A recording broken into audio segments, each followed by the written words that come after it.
Our organization is called East Indian Follies Theatre Company. We've been in existence since about 2002. We were formed primarily by a group of Indians in Boise who are residents here. And our goal was to basically bring plays written by Indian playwrights to the theatre scene in Boise.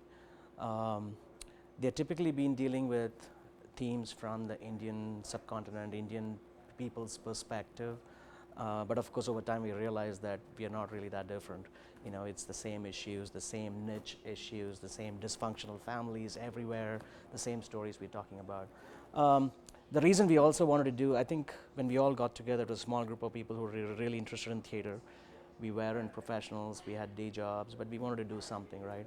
At the same time, we didn't want to do Western playwrights because other people do that. There's a lot of groups that do that and they do it very well, right? We wanted to hopefully occupy a niche that sets us apart and gives you a reason to come and see us. At the same time, give something different in Boise, right? And that's how it all happened. We've done we do usually do one play a year. That's about all we can afford to do in terms of time and expenses, I think. Typical productions take 4 to 5 months long, which is probably longer than most average production timelines, right?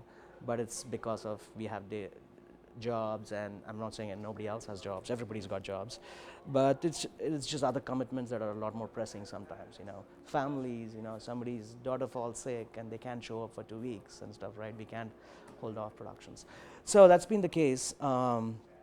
Most of our plays that we've picked so far have been written from the 1950s and afterwards. So I would think they're still contemporary plays. We haven't done any classical Indian plays. I think there's been a lot of people who come and said, hey, why don't you do this that was written in 1800 or something, right?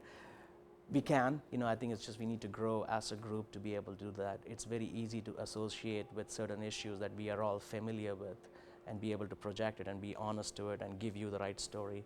I think it's harder for me as a person to think about something that happened in the 1800s and say, hey, how do I think about it? So I think a lot of it will change as we grow and develop.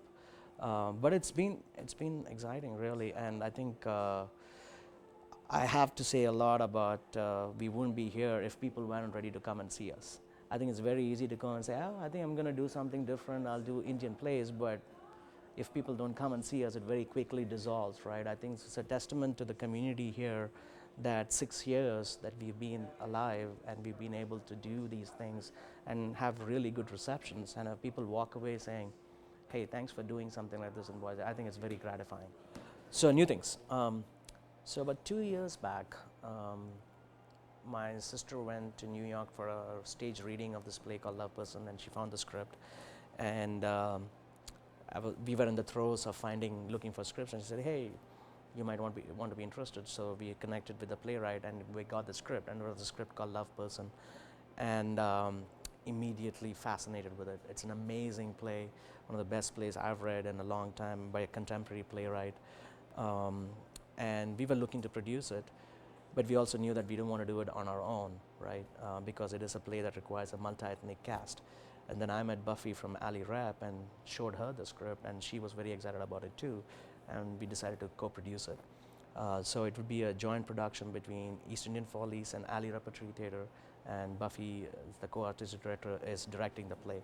The interesting thing about this play, without giving too much away, is it deals with language and communication and how language can help communicate but also serve as a barrier. And it deals with language along with human relationships across different cultures. So it's a multidimensional mixture. It offers us the opportunity to work with a different group, and I think that will help us grow as an organization. We all have different dynamics as we work. We sometimes we're used to working in this 4-month, 6-month mode, right? But Ali Rap works in a 6-week, 8-week mode. So it's a very different way of operating, but it's great for us to learn that. So it's an opportunity for people in our group who are amateurs, who might not have worked with professionals, to just grow to that next level and see what it is like. And I think it's a great play. It's just an opportunity for a collaboration among two arts organizations in Boise. And I think it's a mixture that it's hard to find scripts that allow something like that. So when something like that comes along, we are hoping to really capitalize on it. So it all started off in 2002 when we were putting the first production together. We had a very motivated team who really started off, and we basically said, hey, these are the elements we need to put something like this together. And we just randomly went out and talked to people. We went out to BLT and said, hey, we are this new organization, this is what we want to do. We have no access to props, we have nothing, we have to use our home furniture and stuff, right? Is there anything they can do? And immediately they were like, well, sure, just use anything you want from our prop room, right? It didn't take much convincing at all. And I think part of it is also some of the organizations are used to coming up the hard way, coming up with nothing like 50 years back, like BLT, and saying, well, let's just take slow steps. And they're used to saying, hey, we'll help other people around. We had people come in and build our sets, right? And teach us how to build our sets. Right? We had a crew working with these guys to learn how to do all that. So it's an interesting question, and which is what fascinates me about Boise is that the community is so supportive of new ventures, and I also think it's because Boise is just hungry for new things to be added to the community. Anything comes along, they'll say, hey, we'll help you, see how far you can go. You really got to do it yourself, but here's a helping hand. And I think it's that hunger that really makes new things happen here.